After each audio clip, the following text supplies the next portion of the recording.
So, talking about group 7 elements, they are famously known as the halogens. Now, they include fluorine, chlorine, bromine, iodine and astatine, जो कि rare है इसलिए हम इसको discuss नहीं करेंगे। फर्स्ट ऑफ ऑल, अगर हम इनकी इलेक्ट्रॉनिक कन्फिग्रेशन देखें तो सेवन्थ ग्रुप के ये मेंबर्स हैं। इनके लास्ट शेल में 7 इलेक्ट्रॉन्स होंगे, जिनमें से 2 s में और 5 p ऑर्बिटल में होंगे। Now fluorine belongs to period 2, so its last shell configuration is 2s2 2p5। Chlorine की लास्ट शेल की कन्फिग्रेशन है 3s2 3p5। Bromine is 4s2 4p5 and iodine is 5s2 5p5। Now अगर हम इनके atomic radius की बात करें, so हमारे पास down the group number of shells increases, so radius will increase from fluorine to iodine. Now अगर हम इनकी इलेक्ट्रोनेगेटिविटी की बात करें तो we know that fluorine is the most electronegative element. So fluorine से डाउन द ग्रुप जाते हुए इलेक्ट्रोनेगेटिविटी विल डिक्रीज।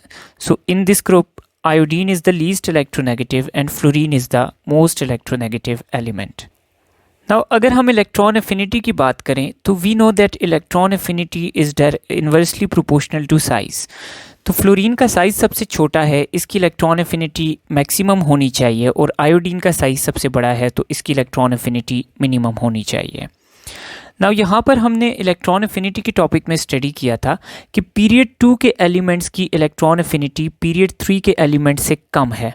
उसकी वजह यह है कि हमारे पास पीरियड 3 के एलिमेंट्स का साइज़ बड़ा है, जबकि पीरियड 2 का साइज़ इतना छोटा है कि ये आने वाले इलेक्ट्रॉन को रिपेल करते हैं।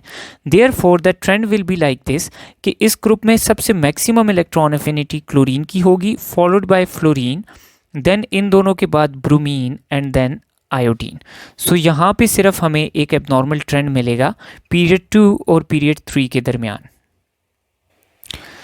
अगर हम मेल्टिंग पॉइंट बॉइलिंग पॉइंट की बात करें तो down the group size increases.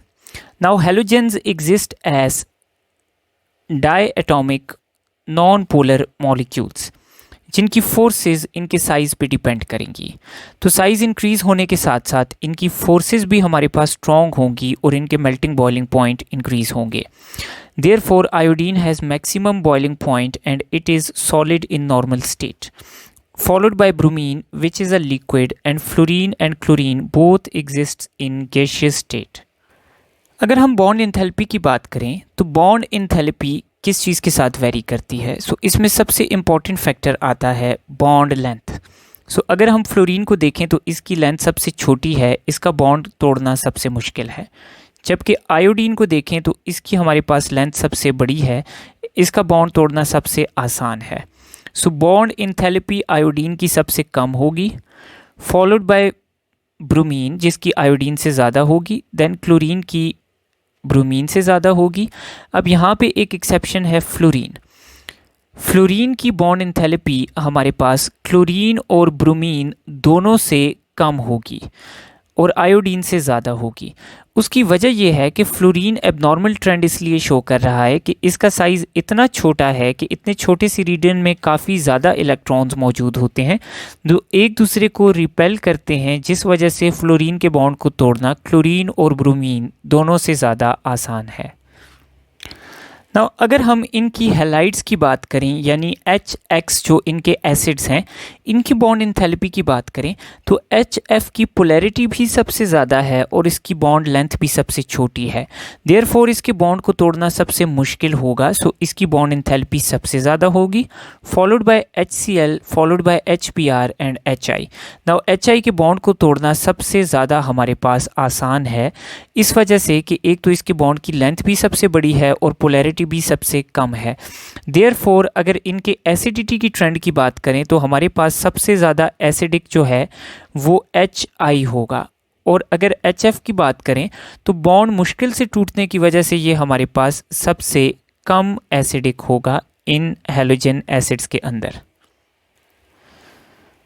Now talking about trend of their oxidising power. Oxidising power का ये मतलब है कि हैलोजन खुद कितनी आसानी से रिड्यूस होगा और दूसरे को कितनी आसानी से ऑक्सीडाइज करेगा। नाउ अगर हम फ्लोरीन के इलेक्ट्रॉन के एक्सेप्ट करने की कैपेबिलिटी को बात करें तो फ्लोरीन की इलेक्ट्रॉन एक्सेप्ट करने की कैपेबिलिटी इन सब में से सबसे ज़्यादा है, जबकि आयोडीन की इलेक्ट्रॉन एक्सेप्ट करने की कैपेबिलिटी सबसे कम है। देयरफॉर फ्लोरीन हमारे पास आसानी से इलेक्ट्रॉन को एक्सेप्ट करेगा, खुद F माइनस में कन्वर्ट होगा और जिस सब्सटेंस के साथ ये रिएक्ट करेगा उसको आसानी से ऑक्सीडाइज कर देगा, जबकि आयोडीन का I माइनस में कन्वर्ट होना इतना आसान नहीं है जितना फ्लोरीन के लिए है। देयरफॉर आयोडीन की अपनी रिडक्शन जो है वो इतनी फीजिबली नहीं होगी और ये दूसरे को इतना फीजिबली ऑक्सीडाइज नहीं करेगा। देयरफॉर ऑक्सीडेशन पावर का ट्रेंड ये होगा कि fluorine is most oxidising, followed by chlorine, followed by bromine, followed by iodine. Now ऊपर वाले जो हैं वो ज़्यादा ऑक्सीडाइजिंग हैं और नीचे वाले कम। तो फॉर एग्जांपल अगर मैं क्लोरीन की बात करूं तो क्लोरीन अपने से नीचे वाले ब्रोमीन और आयोडीन दोनों को ऑक्सीडाइज कर सकता है। फॉर एग्जांपल अगर मैं क्लोरीन को रिएक्ट कराता हूं किसी भी ब्रोमीन के सॉल्ट से, फॉर एग्जांपल पोटाशियम ब्रोमाइड के साथ, तो हमारे पास क्लोरीन ख़ुद को रिड्यूस करके पोटाशियम के साथ चला जाएगा और KCl बना देगा और ब्रोमीन को ये ऑक्सीडाइज कर देगा इनटू Br2। इसी तरह अगर मैं क्लोरीन को रिएक्ट करवाता हूँ, यहाँ पे इसकी ऑक्सीडेशन स्टेट 0 है, with potassium iodide where iodine is -1। So ये हमारे पास क्लोरीन चला जाएगा पोटाशियम के साथ फॉर्मिंग 2KCl, यानी क्लोरीन खुद रिड्यूस हो जाएगा और आयोडीन को ये ऑक्सीडाइज कर देगा। देयरफॉर ऊपर वालों की ऑक्सीडेशन पावर ज़्यादा और नीचे वालों की ऑक्सीडेशन पावर कम है। नाउ अगर हम इनकी रिड्यूसिंग पावर की बात करें तो फ्लोरीन अगर ख़ुद रिड्यूस होगा तो दूसरे को ऑक्सीडाइज करेगा और आयोडीन अगर ख़ुद रिड्यूस होगा तो दूसरे को ऑक्सीडाइज करेगा। नाउ फ्लोरीन की ऑक्सीडेशन पावर ज़्यादा है, यानी फ्लोरीन जो है ख़ुद को आसानी से रिड्यूस और दूसरे को आसानी से ऑक्सीडाइज कर सकता है। इसका मतलब ये है कि फ्लोरीन F माइनस में ज़्यादा रेडिली कन्वर्ट होगा। नाउ आयोडीन की रिड्यूसिंग ऑक्सीडाइजिंग पावर कम है, तो आयोडीन ख़ुद को मुश्किल से रिड्यूस करेगा और दूसरे को मुश्किल से ऑक्सीडाइज करेगा, यानी आयोडीन का I2 से I माइनस में कन्वर्ट होना फ्लोरीन के मुकाबले में लेस फीजिबल है। तो इसका मतलब ये हुआ कि फ्लोरीन के लिए फॉरवर्ड रिएक्शन ज़्यादा फीजिबल है, जबकि आयोडीन के लिए रिवर्स रिएक्शन ज़्यादा फीजिबल है। अब अगर रिवर्स रिएक्शन की बात करें तो रिवर्स रिएक्शन में I माइनस -1 से 0 में जा रहा है, यानी रिवर्स रिएक्शन में ये क्या हो रहा है, ऑक्सीडाइज हो रहा है।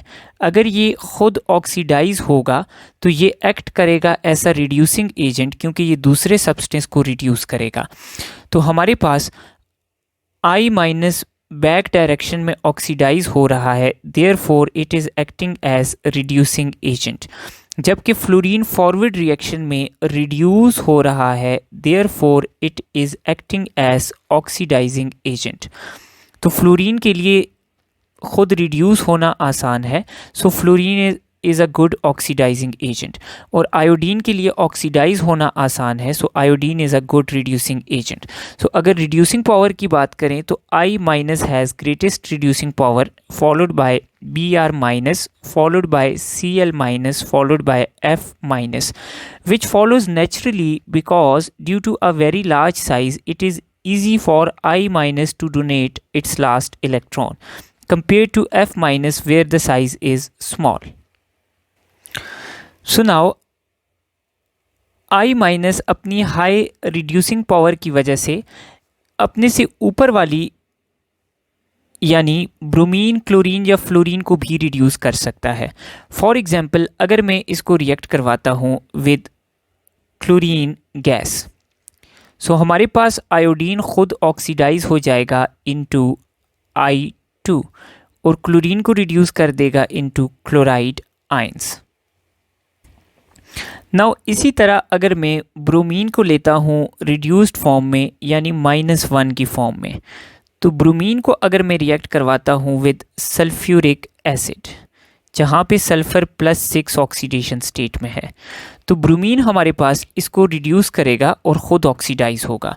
सो ब्रोमीन खुद ऑक्सीडाइज होके कन्वर्ट हो जाएगा into bromine liquid which has zero oxidation state. तो ब्रोमीन खुद -1 से 0 पे आ गया और ये सल्फ़र को कन्वर्ट कर देगा इनटू सल्फ़र डाइऑक्साइड, जहाँ पे ये +6 से +4 में आ जाएगा, यानी रिड्यूस हो जाएगा, and along with that water will be produced. Now iodine is even a more strong reducing agent. For example, अगर हम आयोडीन की रिड्यूस्ड फॉर्म को रिएक्ट करवाते हैं with sulphuric acid, so iodine खुद को ऑक्सीडाइज कर लेगा और कन्वर्ट हो जाएगा इनटू I2। सल्फ़र को ये रिड्यूस करके H2S में कन्वर्ट कर देगा, and along with that H2O will be produced. So that's all for this chapter. Thank you.